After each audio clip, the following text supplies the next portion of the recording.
A married teacher in South Carolina was arrested at the end of last week after it was discovered that she had been having an inappropriate sexual affair with a 17-year-old student. It's not an uncommon story, unfortunately.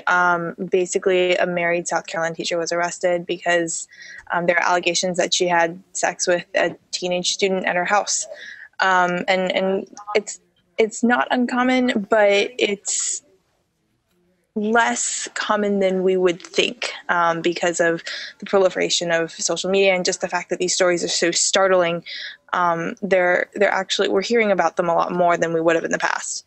Here's a picture of the teacher with students' faces. Oh, here we go. This is actually a different picture, but here's a picture of the teacher from the Columbia Police Department. She was charged with sexual battery, and the investigators learned that she had brought this student home with her and had sex with him on several occasions. The student gave a sworn statement to police, which was detailing the relationship. And it was a parent, actually, of the student that reported the relationship, and so that's how the police ended up getting the warrant. But let's also not forget that she identified herself as happily married with 2 children. What are some of the people saying about her, as a teacher, to be able to be a teacher and get into school in the first place? You have to have a certain set of credentials. Well, she was an honors teacher. I don't think anybody really expected any of this. It's generally the case for most teacher sex stories like this, is that nobody really sees it coming because these teachers are solid. They teach great students.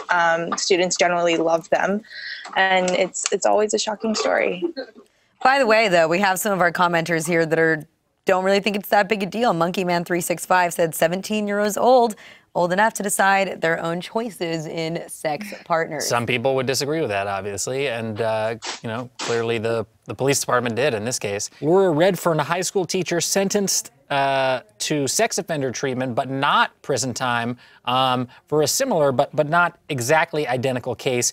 She had been charged with sexual assault on a student, but again, she didn't get any time. She's 26 years old. Some people might ask, what's the difference? Why are you going to do time in one case and not in the other? The general outcry that we always see more of in our comment section is how these teachers are or are not punished. And there's always a discrepancy because they're up to the localities, they're up to the schools, up to principals, and generally some principals are harsher than others, and it really depends.